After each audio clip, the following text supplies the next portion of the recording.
So I think more women might be able to relate to this video today. With that being said, men will too, I'm sure, and you're more than welcome to join this conversation. Let's talk about love, intimacy, self-care, and whatever else we come up with. You don't need to over-explain yourself. I think as women, we often feel like we need to over-explain and over-justify ourselves and our decisions. Men do this too, but according to my very serious Harvard-level poll on Instagram, there seems to be some truth to my theory that women tend to do this more. We sometimes do this because we are concerned that someone might get hurt or misunderstand us or get upset or misinterpret something that we said, and that might cause friction somehow. Sometimes we do this because we seek understanding. We work so hard to understand each other, to understand others, to make sure that others understand us. Basically, over-explaining could stem from a fear of being misunderstood. Sometimes we feel like we are responsible for the comfort of others, as if we can't simply make a statement or a request without piling up a bunch of words on top of it to make sure that everything is okay and things are still good. We even sometimes over-explain ourselves to people who have wronged us somehow, like we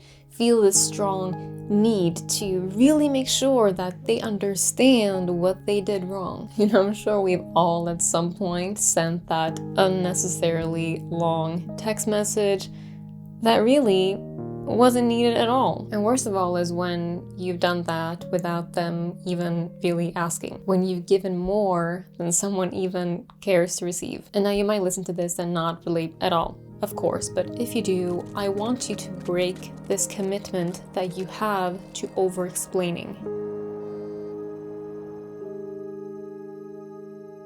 Now I would like to touch on, pun intended, the world of self-pleasuring, specifically orgasming. This portion of the video is sponsored by Lelo. They offer a broad range of erotic devices for anyone looking to take their pleasure into their own hands and explore their body. Self-intimacy is a less talked about part of self-care and self-love, and I wanted to open that conversation up a little bit here. So in addition to alleviating pain, such as period cramps, which I've mentioned in earlier videos, orgasming, besides just pleasure, can relieve stress, improve your mood, and help you sleep better. It can also help improve self-esteem, confidence, body image, and help you get a deeper understanding of your body. And yet there is quite a big so-called orgasm gap between men and women. For instance, one survey showed that only 65% of women usually reach orgasm during sex. For men, that number was 95%. And many studies show that women orgasm more alone than with a partner. Now, a range of different factors might be able to explain why this is so. For example, but not limited to, not being stimulated enough, anxiety, fears,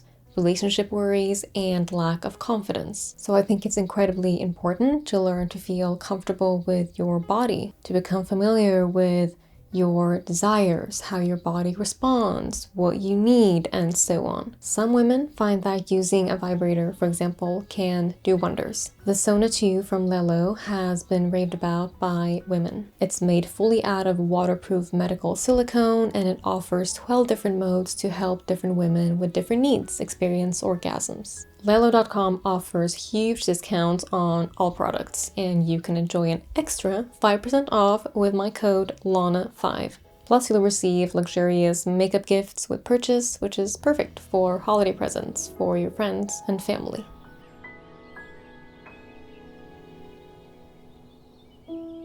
You're normal.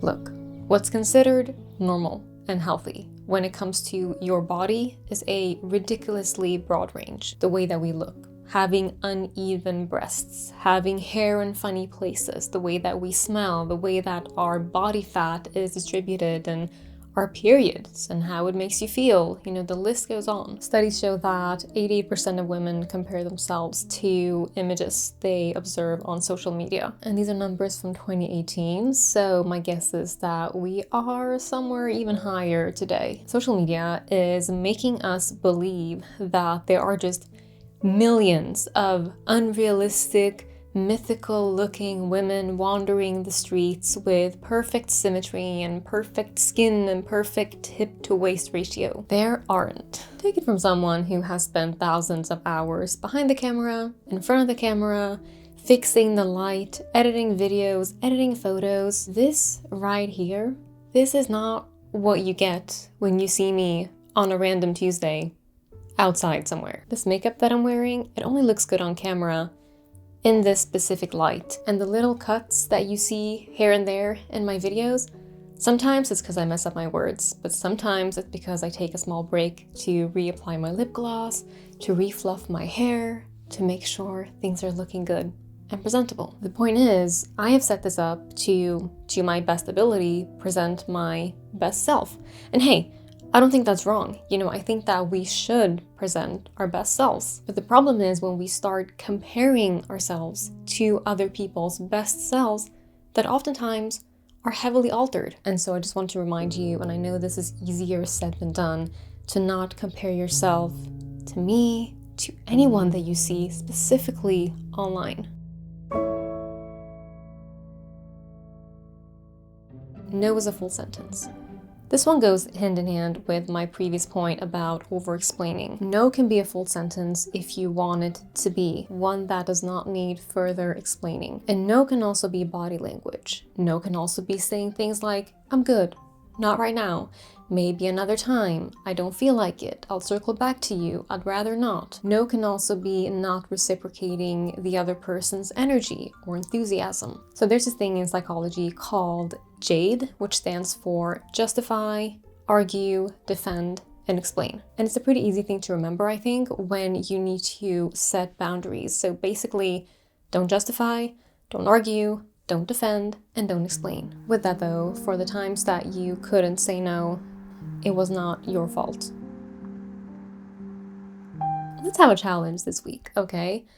If you can relate to this at all and identify with it, perhaps you can't.